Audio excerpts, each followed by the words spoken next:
And I was that kid. High energy, creative, gritty, but most of all, I was labeled one thing on my report card: Amanda talks too much. This was not one report card, this was every report card from preschool until university. If there was an award for most likely to distract the entire class by enthusiastically explaining the assignment to the teacher, I would have taken home the gold every time. I wasn't the teacher's pet as much as I was the teacher's project. High performer, high volume. And I internalized this feedback. I felt that if I could be less, I could be a better learner, a better student, a better human. So when I was studying to become a teacher and was writing my thesis, I did not think about fixing the bad kids, the bad learners. I thought about fixing the kids and working with the kids that felt like they were too much or too little. The ones labeled defiant, distracted, disengaged. I wanted to be able to understand why certain kids were disconnected from learning and how to bring them back in. This had me to adapt a lot of research into a much more functional and practical framework called the 7th level. A process that allows for learners to understand where they fall from totally disengaged to aligned with purpose, and how they can actually move forward. Now, I have tested this theory for 15 years all over the world, from classrooms to boardrooms to kids to global communities, and what I know for sure is there is no such thing as a bad learner. Just learners that are being taught in ways that don't speak their language, don't match their frequency. Now, most of us fall somewhere in the middle of this process: compliant, complacent, confused, following the motions. But when we know where we are, we could move, we could grow. This is not about labeling kids as bad learners or good learners. This is about giving them the tools so that they could say, here is where I am, here is what I need. That's what true engagement really means.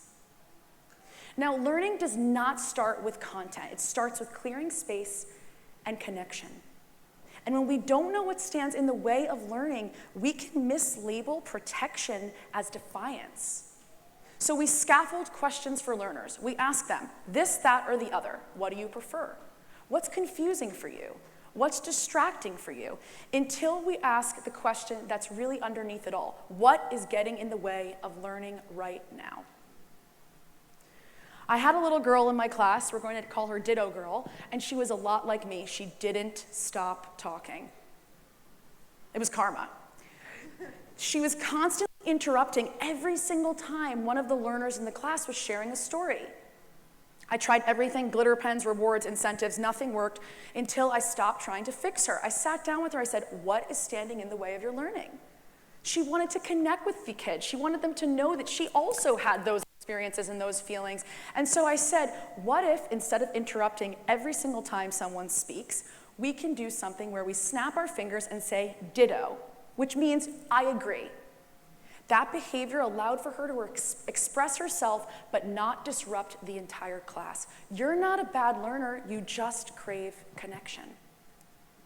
I had another little girl in my class who was using the word delectable at 6 years old. She had an unbelievable vocabulary, but she was in the lowest reading group and there was a mismatch. And so I asked her, what is standing in the way of your learning right now? And she told me she felt like she had to be perfect. Her brothers were in the highest reading groups, and she didn't know that she couldn't make any mistakes. She didn't know how she would get there. She didn't know how she could excel like her brothers. And I said, what would make this fun? She loved art, and she loved hearts, and so we turned her flashcards into heart cards, put her next to Ditto Girl. She felt connected, she felt seen, and she flourished.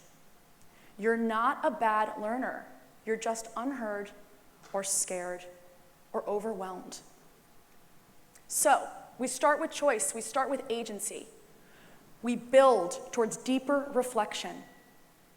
We let kids name the barrier. And then we ask, what do you need to move it aside?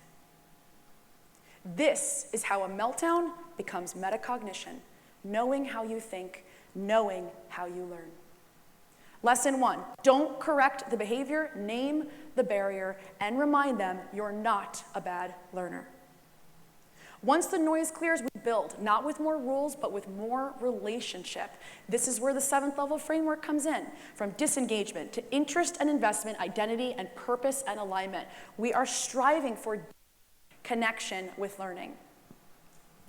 And in order to get there, once we've cleared the barriers, kids need agency, belonging, tools for reflection, and permission to be seen. Because no one gets to the 7th level, no one gets to alignment with purpose if they feel like I don't matter, like I am a bad learner. So we started to create tools to help learners understand themselves as learners, to reflect. And we call this learning frequency, a learner's unique pattern, what lights them up and what shuts them down. We started to ask questions to continue to build. When do you feel most focused? What helps you feel productive or energized?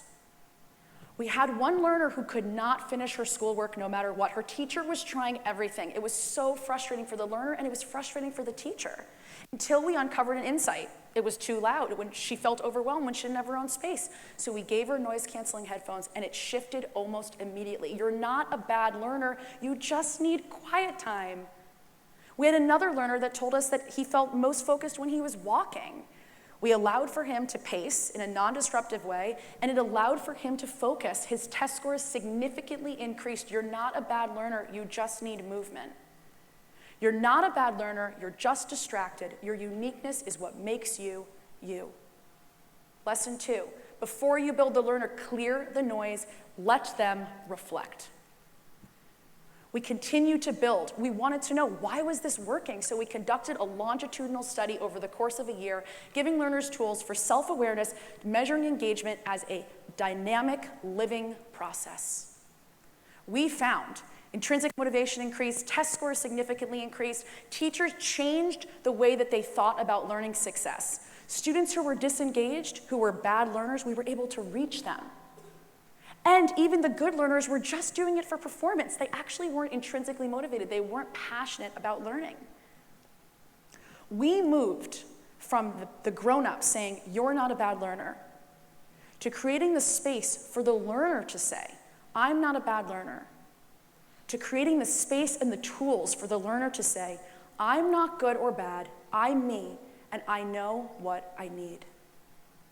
That's the 7th level, the sweet spot, where learning goes from functional to meaningful, where learners say, what I'm doing matters, I matter. And at that level, we don't stop. We don't say, good for you, now you love to learn, good luck. We continue to reflect. We ask questions like, what inspires you? What ignites you? What are you most passionate about? My son, who's 5 years old, wants to be a chef. He struggles with reading and writing, and we have tried to get him to read and write, and he is very resistant. He has a lot of agency, if you can't tell. What I learned is that rather than forcing him to do something, I should allow for his joy to guide us. And so I said, why don't we create a cookbook with him? Now he's so inspired and excited to read and write because he gets to learn the ingredients for his favorite meals that he then gets to cook. And his sister gets to cheer him on. Lesson 3, engagement isn't something you demand, it's something you co-create. And here's the truth that we so often do not speak out loud. Raising a child is hard. Raising a child who sees the world differently, who thinks intensely, who feels deeply, who does not fit in the boxes that have been created is really hard. Being a self-aware adult, raising a self-aware child, is one of the most beautiful, brilliant, and brutal responsibilities that we could ever have. And often the things that make us feel like bad parents, like bad grown-ups, are the very things that our kids need to see to learn how to be fully human, to struggle, to learn, and to grow. They don't need perfect, they need real. Our kids are going to have meltdowns, they're going to get kicked out of classes, they're going to face limits. That does not make them a bad learner, that does not make us bad parents. That makes them human, that makes us human, and every human is on their own unique, wild, and sacred adventure. It is not on us to create perfection and to shield our children from pain. It is on us to walk alongside them, hold up a mirror, and show them, I see you, I believe in you, let's keep going. And everything changes when we stop telling learners how they are and who they are, and the learner starts to say, I'm not a bad learner, I'm not a good learner, I'm me, and I'm proud of myself. That little girl, chatty, never stopped talking, with big ideas, was not a bad learner. She was just craving connection. And I'm so happy that she never stopped craving connection, because that big voice that didn't know how to quiet down, built companies, built tools, has been on stages globally teaching kids how to connect with themselves and each other, and is on this stage today. When I see kids who are not able to sit still, when I see kids who are disrupting the class, I don't think what's bad, what's wrong. I think, what brilliance are we missing? If you're a parent, start with a choice. If you're a teacher, ask the next question. If you're a learner, trust what lights you up, because there is no such thing as a bad learner. No bad, no good. There is just learning. And I know when we focus on learning about ourselves and learning about each other, we will go so much further together. Thank you.